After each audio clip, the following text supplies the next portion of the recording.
Yeah, good afternoon, viewers. This afternoon, we are glad to have you joining us on this exciting episode of the John Mayaki Show again. This afternoon, we'll be considering very quickly. We're not going to take too much time because there are a lot of things to deal with today. We'll be having some other guys to join us through Zoom. We're having the former Chief of Staff to Edo State Government, Mr. Taiwo Akerele, Chief Taiwo Akerele will be joining us on Zoom, and some other persons. This afternoon, if you are joining us on Zoom, we want to advise, if you are using your phone, let it go on landscape. When it's on landscape, you will get the best out of production. The production will give you the best if it's on landscape. What I mean by landscape, rather than putting your phone straight ahead, you just slide it and make it landscape. We make it landscape. Yeah, if it's on landscape, better, wonderful. Thank you so very much. Today, we are considering the aftermath of the forensic audit at the NDDC and the need for government to immediately inaugurate a substantive board. So, because critical stakeholders and leaders of the region have expressed their deep concern over the inability and neglect of the federal government of Nigeria to put in place the laid down statutory mechanism for the smooth running of the Niger Delta board. Niger Delta means NDDC means Niger Delta Development Commission.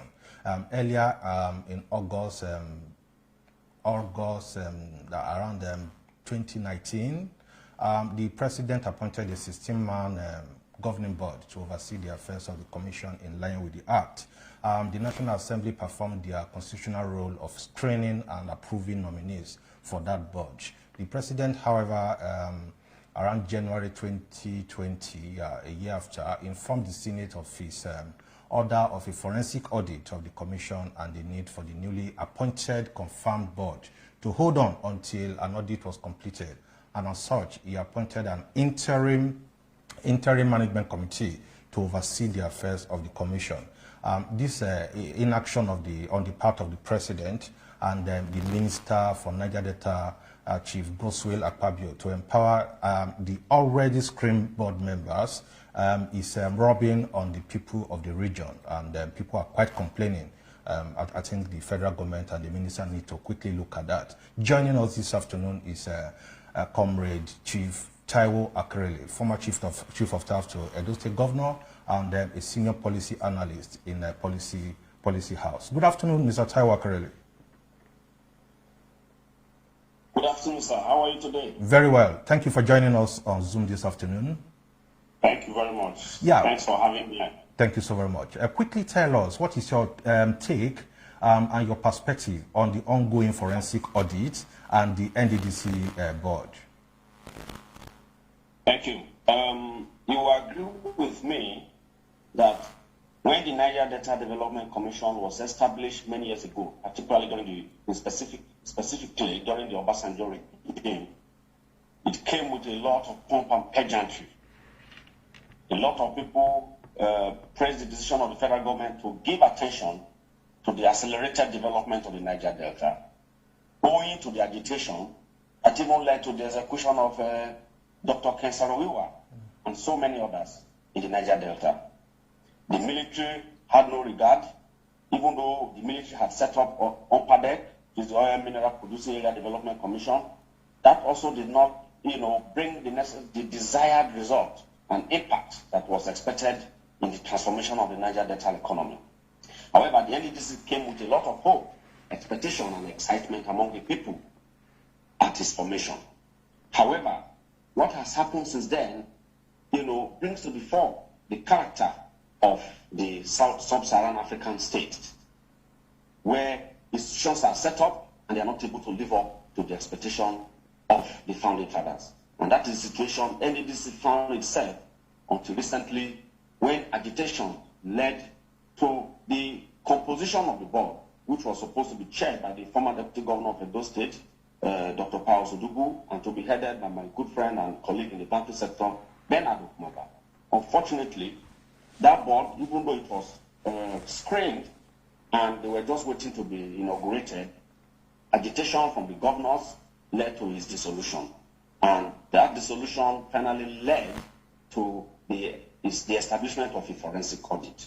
Now, the audit report has been submitted. Kudos to Mr. President. Kudos to the present management of the Ministry of Niger Delta headed by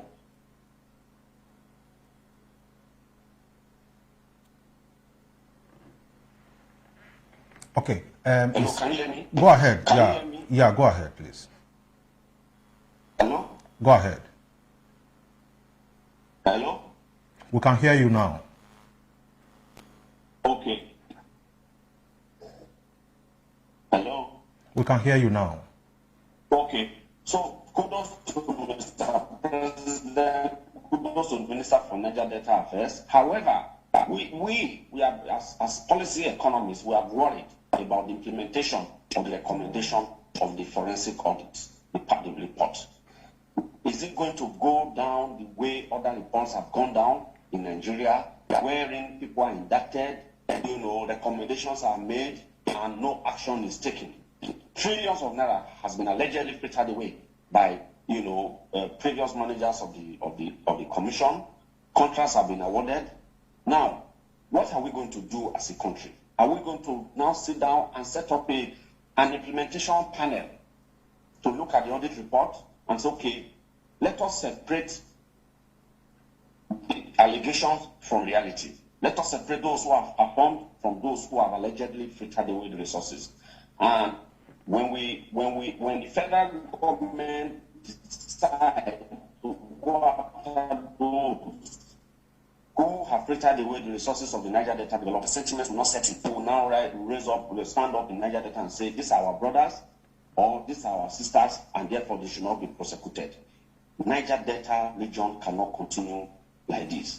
And that is why I want to implore Mr. President to ensure that, a high power panel of, men of integrity are identified and, constituted to ensure that the criminals who frittered away the resources in Niger Delta are brought to justice and brought to book, and those who need to go to jail should go to jail.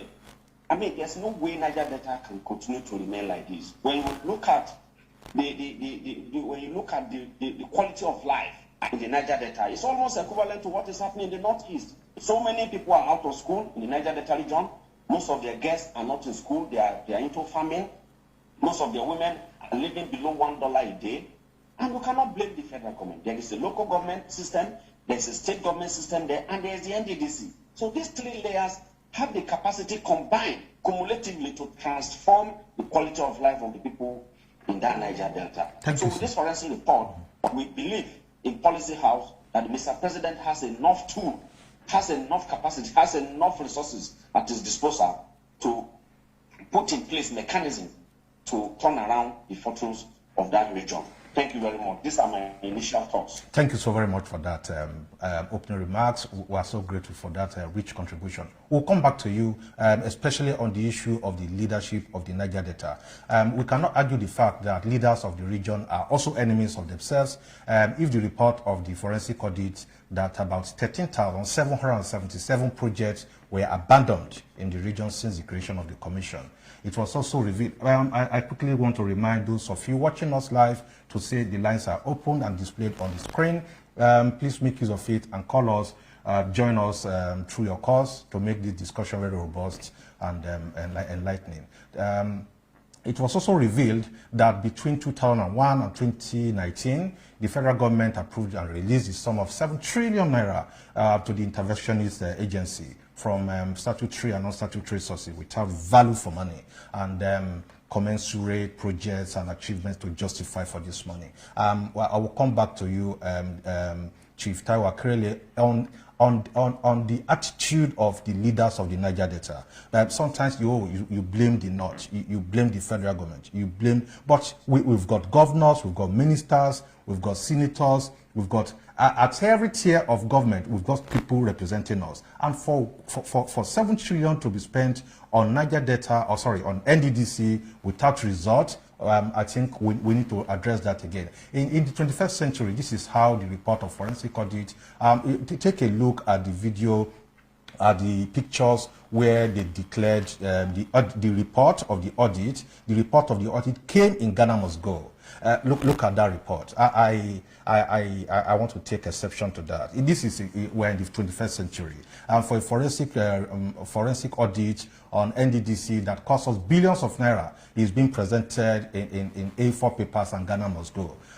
Instead of a digital format. I mean, e-report with pie chart, with histogram, with bar charts, graphs, and PowerPoint presentation. But at least a soft copy. But you have Ghana Must Go and A4 papers binded together. Who will read this in the first century? Mr. Taiwo Akerele, please lend your thought to this, please.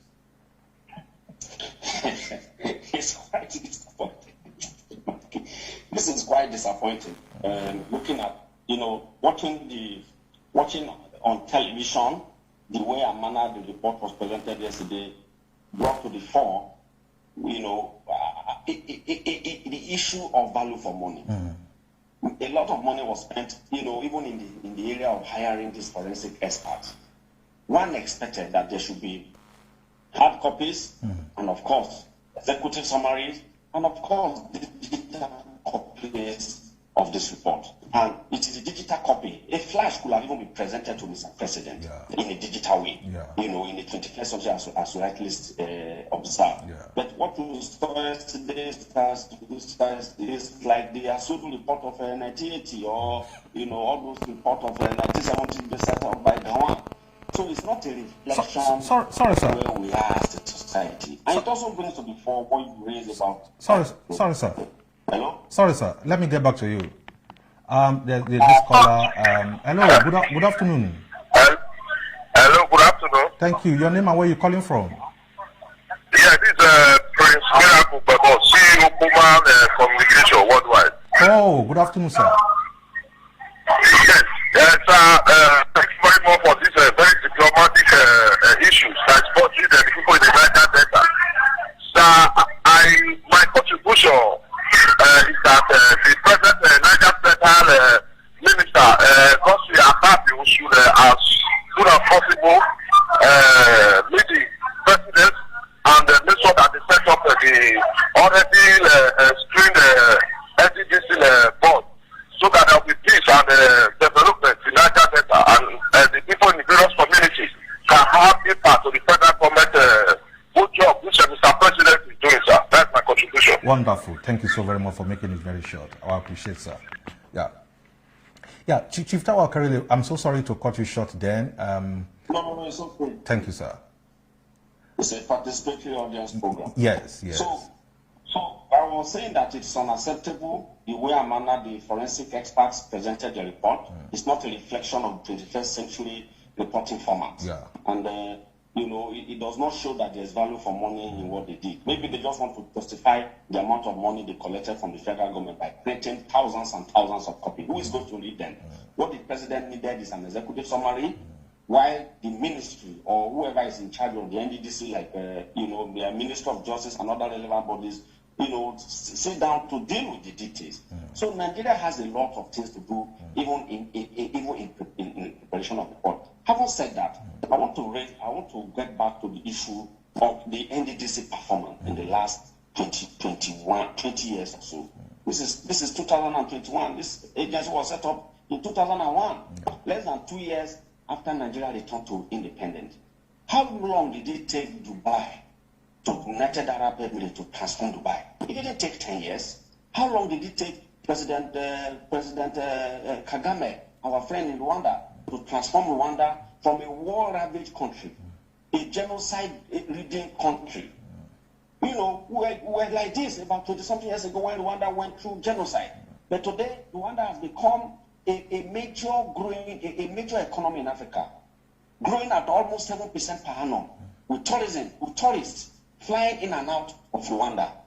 Artificial intelligence, you know, they invested a lot in technology. Okay, the same period that Nigeria went through hell in 1990 after the annulment of June 12, that was also the period Rwanda went through genocide. But today, Rwanda has gone far. Okay, this is 20 years after NDDC was set up. How come the Niger Delta is even worse than it was as at the time it was set up? When Saruwa was agitating for the transformation of Niger Delta, agitating for the reservation fund, agitating for resource control, I am not sure that electricity was as bad as it, the roads were as bad as this during the Kayama declaration. So for me, there's a lot of questions to be answered by the present quality of political leaders who have the Niger Delta. Those who have been entrusted with the responsibility of managing the local government system, those who have been mandated with the responsibility of managing the state government, the ministers from that region, the senators, the legislators, and all the different arms and tiers of government. We have questions to answer. From Rivers to Akwa Ibom to Calabar to Bayelsa to Delta and even to Edo State. You know, and Ondo, Imo, and others that are all under the jurisdiction of the NDDC. There's a lot, trillions has been filtered away. So where does accountability, social accountability, you know, and even and conscience comes in at this stage? Where do we go from here? How does our constitution, hold people to account for the responsibility that they have been given? So for me, there's a lot of questions to be answered beyond just the report that has been submitted by the forensic auditors. Now, let us even go state by state. How much are states entitled to in the NDDC? Do the states have the opportunity to manage their account under the NDDC framework? Or did the NDDC just sit down in Port Harcourt and say, okay, there's need for a road in so place in Benin? How is it top-bottom or bottom-up? How do they select their project? Over 13,000 projects have been abandoned, according to the report. Awarded and abandoned. So how were these projects conceptualized in the first place? Is it the communities that requested for this project, or it is the managing director or the board that sits in Port Harcourt that decide that a place in the Bobauka local government, for instance, that is oil producing needs a road? And this is where the issue of duplication also comes in. I remember when I was in government, the state government had awarded a project. Meanwhile, the NDDC claimed that they are also executing a project around that area. Same road, same local government, same street, same, then different amount. And when we got there for inspection, we were shocked that really NDDC had awarded the contract. Meanwhile, those state government contractors were on site. So NDDC needs to there is need for synergy. There's need for synergy between the states, the local government, and all these interventionist agencies. People cannot sit down in Port Harcourt and Abuja and think for the people at the grassroots. That is why we have councillors. That is why we have House of Assembly members. That's why we have commissioners. That's why we have governors. And that's why we have ministers representing this state. So that synergy has to be built. There has to be needs assessment. There has to be, proper costing mechanism. There has to be evaluation of projects. There has to be report from CSO. We need to have, when I was at the World Bank, there's what we call third-party monitoring of projects. Who are the third-party monitors monitoring NDDC projects in Nigeria? Are CSOs engaged? Are communities engaged? What is the role of traditional rulers? Because by the time you come up with this framework of proper project monitoring, you will discover that the incidences of abandoned projects will be reduced drastically to the lowest level. Thank you so much. I have seen situations where contractors come on the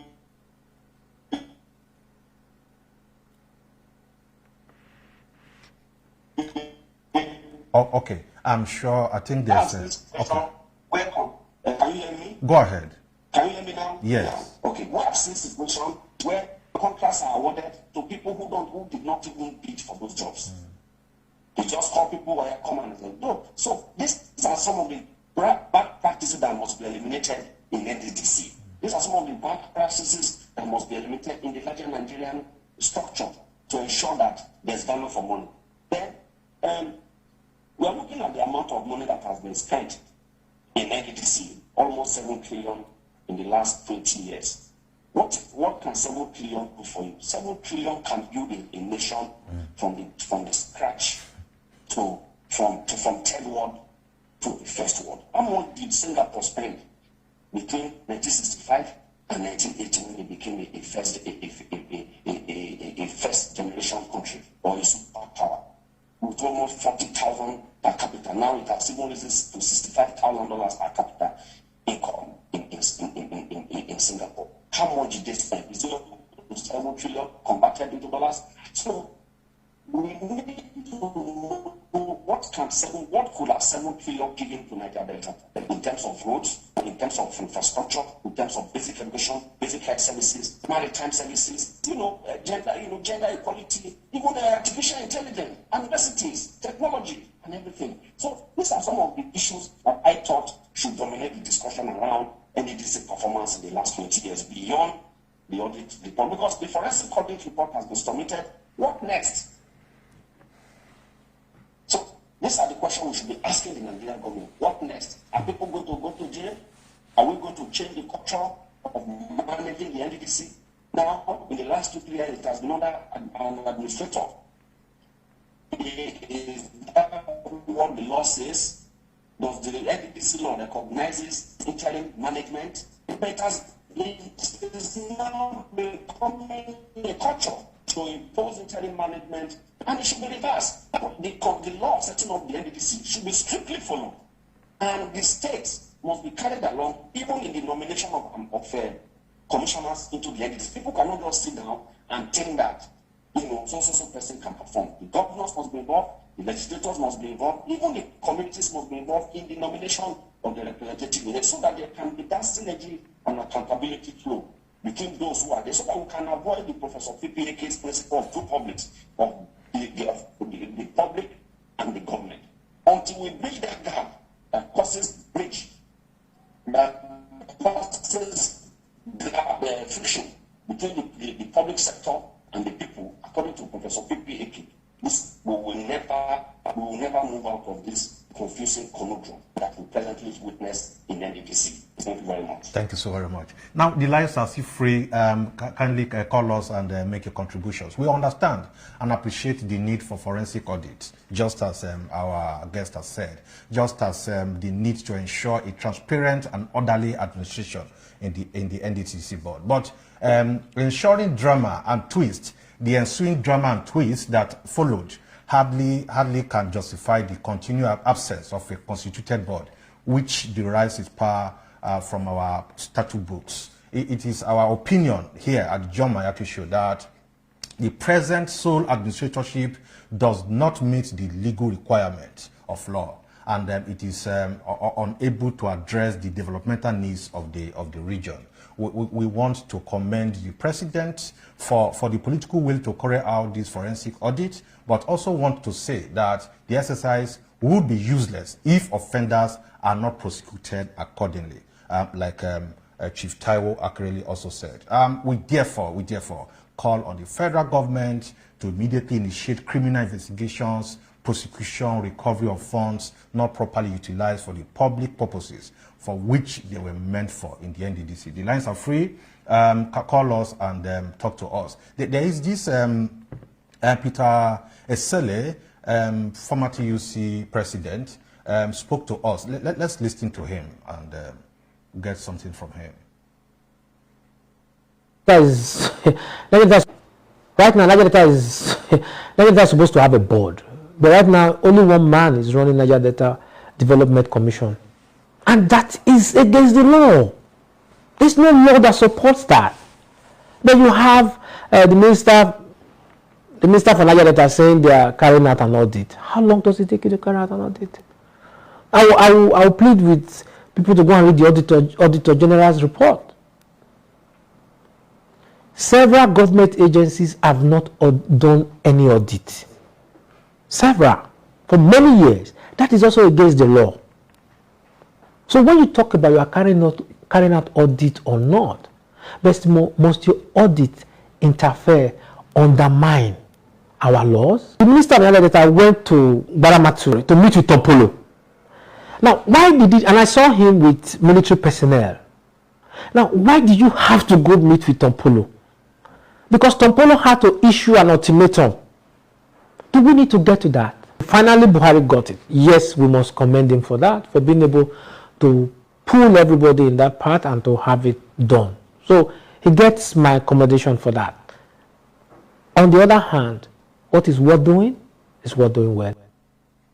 Oh, thank you so very much for that contribution, Peter Isele. Very worrisome is the allegation that some oil-producing state governors and their lackeys are already responsible for the underperformance of the NDDC board. And this is quite worrisome. Besides, Nigerians are demanding that, as a matter of urgency, the supervising minister, Godswill Akpabio, to prove that he's truly part of the solution by getting Mr. President to urgently inaugurate the board without further delay and open a new chapter for the federal government avowed quest to emancipate the people of the region. The time to restore legality is now in the NDDC, and Mr. President is urged to do so. Since January 2019, when the legally constituted board of the NDDC was dissolved, the commission has been run and managed in clear violation of the law. Chief Taiwo Akerele, let's have your thoughts again.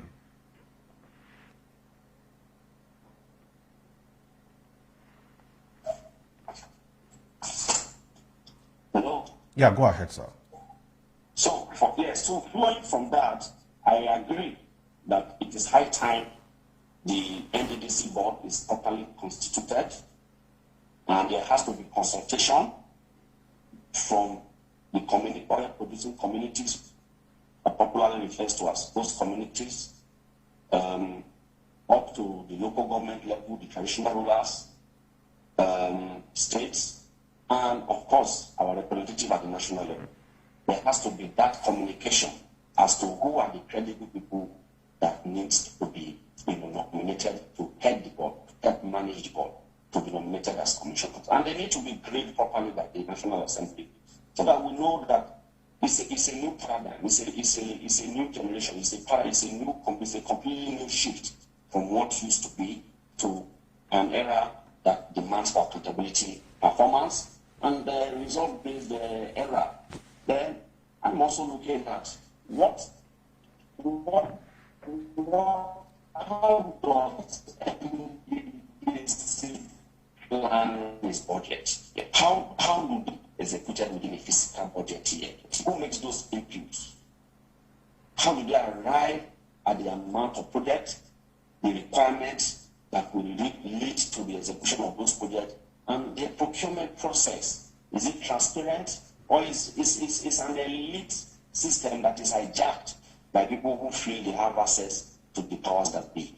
These are some of the things that worry us. Then somebody talked about, talked about the oil-producing communities, the oil companies. For me, I don't want to dwell too much on the oil company, the multinational, because let us even look at the amount they contributed. 7 trillion. What was it spent on? Where is the result? Before we start talking of, okay, how much is left? How come they did not remit?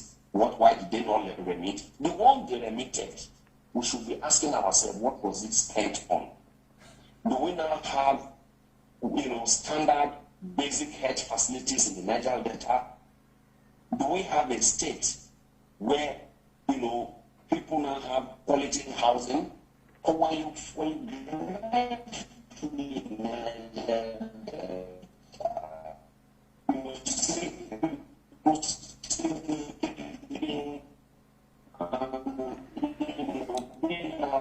Okay, I think you have poor network over there. I'll get back to you again shortly. We want to say that this is not good for the administration record, the Buhari administration's record, because the observance of the rule of law is important, and it is submitted that the president ought to end this aberration now and allow the governing board of the commission, already appointed, confirmed by the National Assembly, to assume responsibility and managing the commission in strict compliance with extant rules, regulation, and very importantly, to be guided by the outcome of the present forensic audit report on the commission's activity from 2000 to 2019. It is our hope that when the board is fully inaugurated, they will live above board and avail and possibly avoid the pitfalls of previous administration, so as to make a good and remarkable difference in the utilization of the resources of the Commission for the benefit of the member states of the Commission and the nation at large. Chief Taiwo Akrele, while we expect our viewers to call and give us their opinion on this issue, can you give us your final word? Thank you. Can you hear me now? Yes. Okay. But my final word is to align with your request that the already constituted and screened NDDC board should be immediately inaugurated so that they can go into action. They should also be given opportunity to clean up the mess, that currently, characterizes the board, and they should reduce to the very minimum political consideration in their procurement, system. They should follow the best procurement system in getting their jobs, and there should be proper assessment in arriving at projects to be executed. The project quality of life of the people, the principles that led to the establishment of the NDDC in the first place. Thank you. Thank you so very much, Chief Taiwo Akrele. Let's listen to Peter Esele so that we can fully digest his fears and his advice. Right now, Niger Delta is supposed to have a board, but right now only one man is running Niger Delta Development Commission, and that is against the law. There's no law that supports that. Then you have the minister for Niger Delta saying they are carrying out an audit. How long does it take you to carry out an audit? I will plead with people to go and read the Auditor General's report. Several government agencies have not done any audit. Several. For many years. That is also against the law. So when you talk about you are carrying out audit or not, must your audit interfere, undermine our laws? The Minister of Niger Delta went to Baramaturi to meet with Tompolo. Now, why did it, and I saw him with military personnel. Now, why did you have to go meet with Tompolo? Because Tompolo had to issue an ultimatum. Do we need to get to that? Finally, Buhari got it. Yes, we must commend him for that, for being able to pull everybody in that part and to have it done. So he gets my accommodation for that. On the other hand, what is worth doing is worth doing well. Good. What about the minister while he was presenting the report to the presidency? Let's have that video. Let's listen to the minister. The team of field forensic auditors did a fantastic job. They went around the Niger Delta, they went around the creeks. In some instances, they used boats, and in other instances, they made use of vehicles. Then they had a combined team, as you are seeing, from the Army, the DSS, the police, the civil defense, and all other security agencies assisted them. At least over 390 personnel. Thank you. You see, that is Peter Esele and the minister. And we have Chief Taiwo Akrele on the show today. We want to appreciate all of you who join us through call, through Zoom, on this John Mayaki show today.